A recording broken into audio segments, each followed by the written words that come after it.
Very good morning student. कल हमने क्या देखा था कि कोई भी लिविंग सैंपल से हमें एलिमेंटल कंपोजिशन मतलब एलिमेंट के क्या बोल सकते हैं कौन से एलिमेंट्स वो सैंपल में प्रेजेंट है, तो उसके लिए एक एक्सपेरिमेंट था। तो उसमें लिविंग सैंपल लिए थे फ्रॉम प्लांट्स एंड एनिमल। तो प्लांट से हमने वेजिटेबल्स लिए थे कुछ, और एनिमल से हमने लिवर टिश्यूज लिए थे। फिर उसको ट्राइक्लोरो एसिटिक एसिड में ग्राइंड किया था। उसके बाद कोई एक थिक स्लरी बनाई थी, उसको कॉटन क्लॉथ से फिल्टर किया था। जो भी नीचे फिल्टरेट था उसमें एसिड सोल्यूबल कंपाउंड्स थे, ठीक है। और कुछ जो भी क्लॉथ के ऊपर प्रेजेंट था उसको हमने एसिड इनसोल्यूबल कंपोनेंट्स बोले थे। तो जो भी फिल्ट्रेट है, फिल्ट्रेट में जो भी कंपाउंड्स मिलेंगे, तब वो कंपाउंड्स को if we apply the separation technique, क्योंकि वो मिक्सचर ऑफ है, मिक्सचर थाउजेंड्स ऑफ कंपाउंड्स उस फिल्ट्रेट में प्रेजेंट है, तो वो कंपाउंड्स को हम सेपरेट करेंगे through the different separation techniques and then purify करेंगे। तो प्यूरिफिकेशन के बाद भी नम प्यूरिफाइड कंपाउंड मिलेंगे, ठीक है। तो that purified compounds is known as carbon compound. उसमें कौन से कंपोनेंट है? Mainly carbon compounds that we get from the living tissue. जो भी सेपरेशन करने के बाद, प्यूरिफिकेशन करने के बाद जो भी कंपाउंड मिला, purified compounds contain the carbon. उसमें क्या है? Carbon. And this carbon compound is known as biomolecule. उसको ही क्या बोलते हैं? बायोमोलिक्यूल्स, ठीक है। मतलब आफ्टर सेपरेशन एंड प्यूरिफिकेशन करने के बाद जो भी कार्बन कंपाउंड्स मिले, that carbon compound is known as biomolecules. कहाँ से मिले this carbon compound? From the living tissues. Plant and animal tissues से जो भी कार्बन कंपाउंड मिले, that carbon compound is known as biomolecules. However, the living organism have also got inorganic elements। ये जो भी बायोमोलिक्यूल्स है, तो उसमें कुछ ऑर्गेनिक कंपाउंड्स भी है और कुछ इनऑर्गेनिक कंपाउंड्स भी है।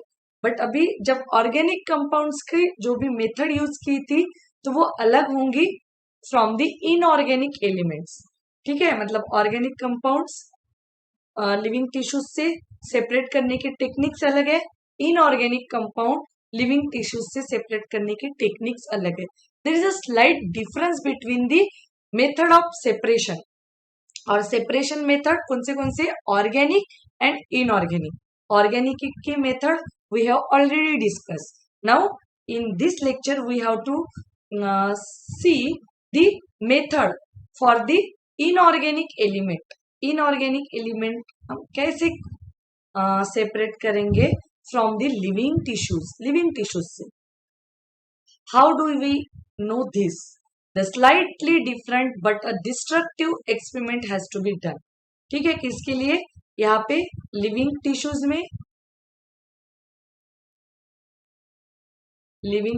में ऑर्गेनिक कंपाउंड्स भी होंगे, ऑर्गेनिक कंपाउंड और इनऑर्गेनिक भी होंगे।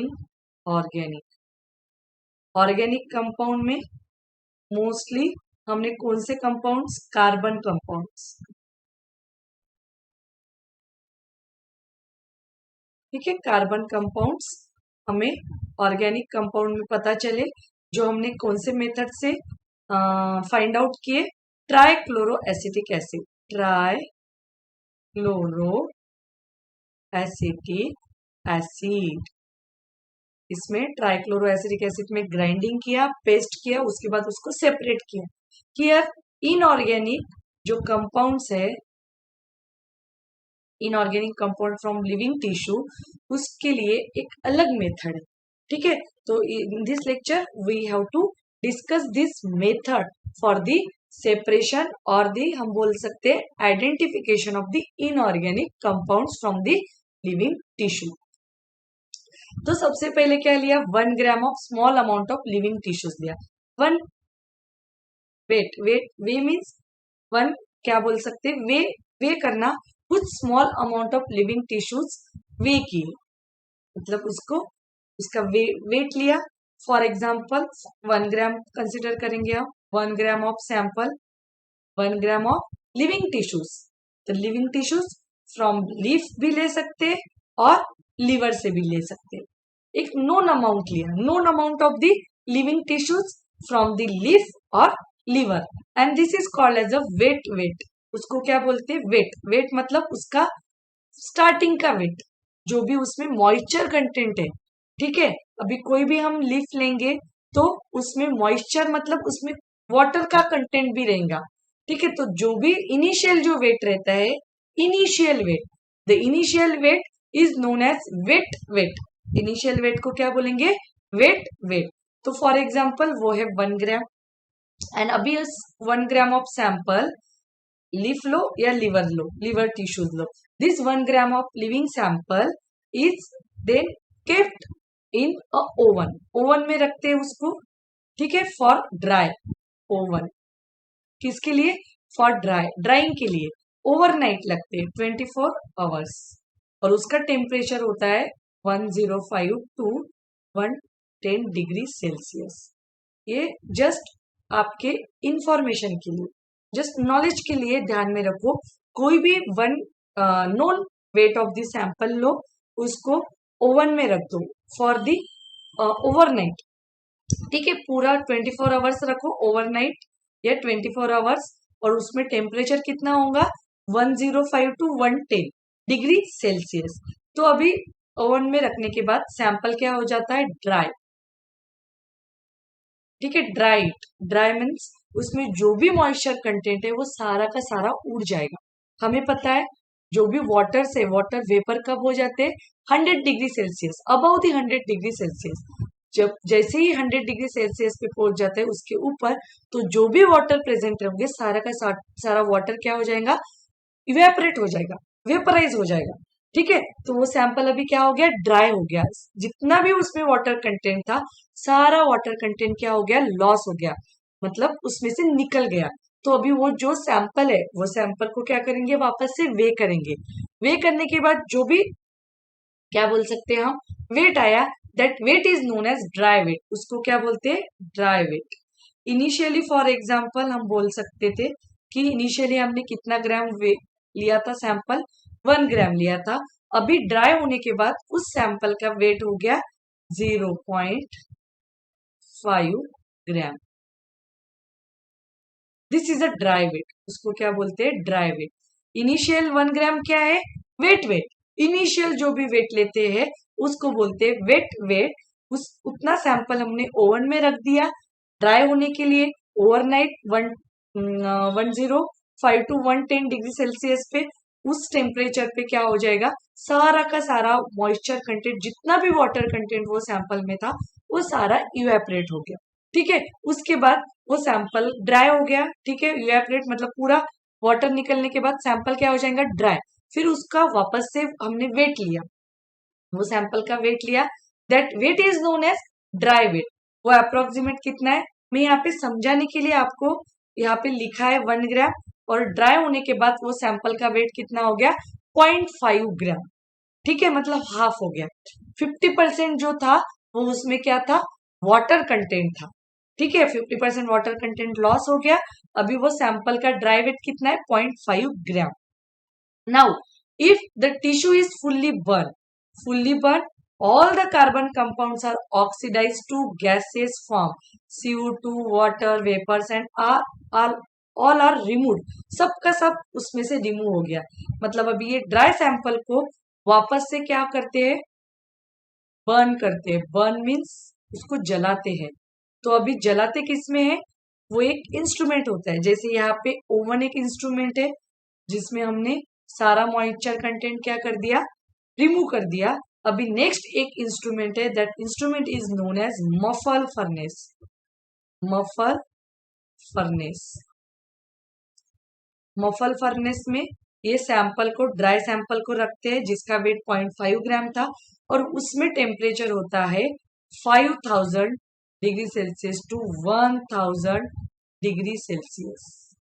देखो, कहा 100 और कहा 1000, मतलब 10 टाइम्स ज्यादा टेम्परेचर होता है muffle furnace. Muffle furnace instrument है कि जिसमें क्या होता है? ड्राई हीटिंग होती है। उसमें कॉइल्स होते हैं, वो कॉइल का टेम्परेचर कितना होता है 5000 सॉरी 500 to 1000 500 ते क्या बोल सकते 500 ते 1000 500 ते 1000 डिग्री सेल्सिअस त्या इन्स्ट्रुमेंटमध्ये टेम्परेचर राहते आणि त्या टेम्परेचरमध्ये सैंपल काय करतो अपन बर्न करतो बर्न करने मीन्स उसको जलाते हैं डायरेक्टली जितना सैंपल था हमारा 0.5 ग्राम वो सारे सैंपल को हम इतने सारे टेम्परेचर पे क्या करेंगे बर्न इतना टेम्परेचर है तो वो सैंपल क्या हो जाएगा बर्न हो जाना मतलब जल जाएगा तो ड्यूरिंग द बर्निंग बर्निंग में क्या हो जाएगा जितना भी उसमें कार्बन कंपाउंड है carbon compound means organic compound तो सारे के सारे ऑर्गेनिक कंपाउंड क्या हो जाएंगे जल जाएंगे ठीक है the all the carbon compound means organic compounds सारे के सारे ऑर्गेनिक कंपाउंड्स क्या हो गए ऑक्सीडाइज मीन्स वो सारे के सारे जल गए ठीक है to the gaseous form gases हो गए उसके जितने भी ऑर्गेनिक कंपाउंड्स थे वो सारे का सारे कन्वर्ट किस में हो गए गैसेस में गैसेस कौन से CO2 तो गैसेस फॉर्म में वो कन्वर्ट हो गए और लॉस हो गए ऑल आर रिमूव सारे के सारे उसमें से रिमूव हो गए और अभी बचा क्या उसमें ऐश क्या बचा ash what is remaining is called as ash मतलब स्टार्टिंग में जब ओवन में रखा था तो वाटर सब लॉस हो गया ओवन में रखा था तो वाटर लॉस हो गया जब मफल फर्नेस में रखा तो सारे के सारे ऑर्गेनिक कंपाउंड रिमूव हो गए बचा क्या बस खाली ऐश ऐश बची और वो ऐश में अभी क्या है सारे के सारे इनऑर्गेनिक कंपाउंड्स है this ash contain the inorganic elements जो भी ऐश होंगी वो ऐश को वापस से हम क्या करेंगे वे करेंगे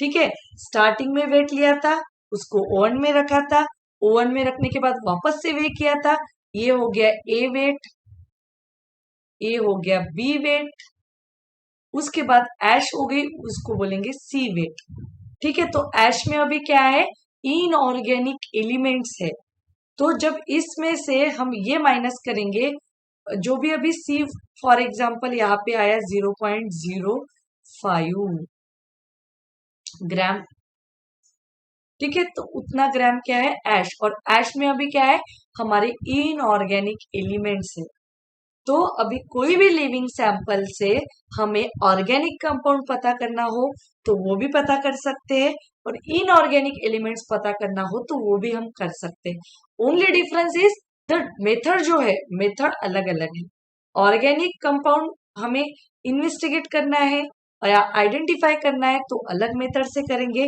इनऑर्गेनिक एलिमेंट्स हमें लिविंग सैंपल में पता करना होगा तो उसकी जो मेथड है वो अलग है ठीक है तो this is a method for the investigation और हम बोल सकते हैं आइडेंटिफिकेशन और determination of the inorganic elements from the living sample तो सबसे पहले तो नॉन वेट का सैंपल लेंगे उसको वे करेंगे उसके बाद that weight is known as weight उसको ओवन ड्राई करेंगे oven dry at the 100 degree Celsius और अबव द 100 डिग्री सेल्सियस उसके बाद ड्राई सैंपल मिलेगा that dry sample is allowed to burn in the muffle furnace in which the temperature is in between the 500 to 1000 degrees Celsius.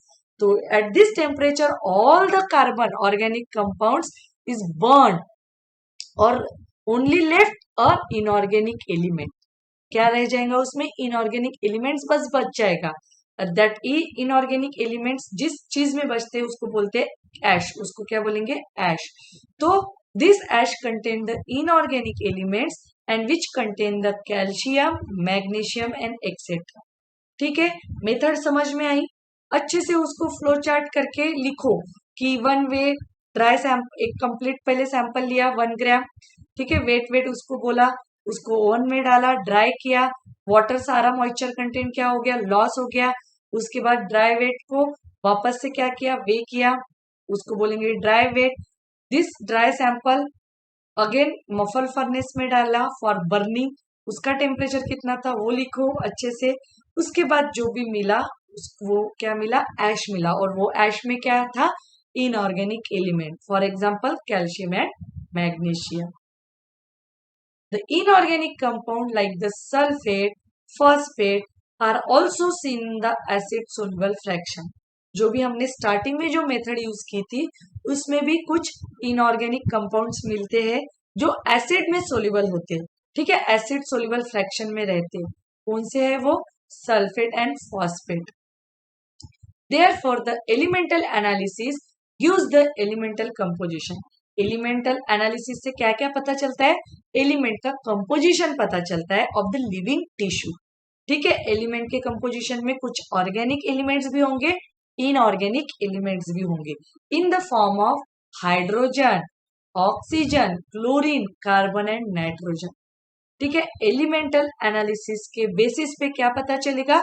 Elemental composition of the living tissue in the form of carbon, hydrogen, nitrogen, oxygen and chlorine. Element जो भी हमें पता चल रहे हैं, number of elements, वो कौन से फॉर्म में रहते हैं? कार्बन, हाइड्रोजन, नाइट्रोजन, ऑक्सीजन और क्लोरीन के फॉर्म में प्रेजेंट रहते हैं। While the analysis for the compound gives an idea of the kind of organic and inorganic constituent present in the living tissue, ठीक है। जब एलिमेंटल एनालिसिस करते हैं तो एलिमेंटल कंपोजिशन पता चलता है, और एलिमेंटल कंपोजिशन में ऑर्गेनिक कंपोजिशन भी पता चलेगा, ऑर्गेनिक कंपाउंड का भी पता चलेगा, इनऑर्गेनिक कंपाउंड भी पता चलेगा। Both inorganic and organic compounds are identified और एनालाइज, ठीक है, through the process of elemental analysis. जब एलिमेंटल एनालिसिस करेंगे तो सारे के सारे एलिमेंट कंपोजिशन पता चलेंगे, including the inorganic and organic. तो दिस इज द, क्या बोल सकते हैं, table of the organic. This is a organic element, organic element, and this table is the inorganic element.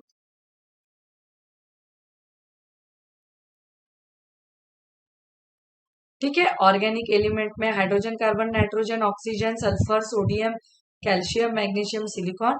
Inorganic में तुम्हारे sodium, potassium, calcium, magnesium, water and compound, ठीक है। तो यहां से यहां तक these are the organic and these are the inorganic elements. From the chemistry point of view, one can identify the functional group. मतलब केमिस्ट्री वाले जो पर्सन होंगे, केमिस्ट्री वाले पर्सन ये जो भी कंपाउंड्स है वो कंपाउंड्स को किस कौन से फॉर्म में क्या बोल सकते हैं, आइडेंटिफाई करते हैं? In the form of functional group. Functional group के फॉर्म में ये जो जितने भी एलिमेंट्स है उसको आइडेंटिफाई करते हैं। For example aldehyde functional group, ketones group, aromatic compounds, मतलब जो भी हमारे ये एलिमेंट्स है वो एलिमेंट्स को केमिस्ट्री के तरीके से देखेंगे तो उसको आइडेंटिफाई और कैटेगराइज करते हैं on the basis of functional group. Functional group के बेसिस पे, जैसे aldehyde group CHO, aldehyde group, ठीक है। Ketone group C double bond O, ketone groups, then aromatic groups, ठीक है। तो इसके these are the functional group. ये क्या है? फंक्शनल ग्रुप है। ये फंक्शनल ग्रुप के बेसिस पे हमारे केमिस्ट क्या बोल सकते हैं, जो भी एलिमेंट्स है एलिमेंट्स को वो आइडेंटिफाई करते हैं। But in from the biological point of view, अभी हमें बायोलॉजिकल पॉइंट ऑफ व्यू से स्टडी करना है, नॉट अ केमिस्ट्री के पॉइंट ऑफ व्यू से। केमिस्ट्री के पॉइंट ऑफ व्यू से आप केमिस्ट्री में ये सारे एलिमेंट्स को क्या करोगे? स्टडी करोगे। लेकिन हम बायोलॉजिकल पॉइंट ऑफ व्यू से देखेंगे तो जितने भी एलिमेंट्स है वो एलिमेंट्स को हम कौन से ग्रुप में यूज करते हैं और आइडेंटिफाई क्लासिफाई करते हैं? Amino acids. मतलब ये जो भी एलिमेंट्स है एलिमेंट्स को हम क्लासिफाई करते हैं into the amino acids, nucleotides, bases, fatty acid and etc. जितने भी एलिमेंट्स है सारे के सारे केमिकल एलिमेंट्स को हम क्लासिफाई करते हैं into the amino acids, nucleotide bases, lipids, fatty acids, ठीक है। हमें अभी सारा किसको स्टडी करना है? अमाइनो एसिड को स्टडी करना है, न्यूक्लियोटाइड बेसेस को स्टडी करना है और फैटी एसिड को स्टडी करना है। अमाइनो एसिड्स इज द, क्या बोल सकते हैं, monomer of the proteins. Nucleotide bases are the monomer of the nucleic acid. मतलब हमने बोला था कि biomolecules broadly classified into the protein, lipid, nucleic acid and carbohydrate, ये बायोमोलिक्यूल्स के हमें मोनोमर स्टडी करने, तो these are the monomer, amino acid, nucleotide, bases, fatty acid, these are the monomer of the biomolecule. तो next lecture में हमें अभी ये मोनोमर डिटेल में स्टडी करना, ठीक है। आज के लिए इतना ही, थैंक यू।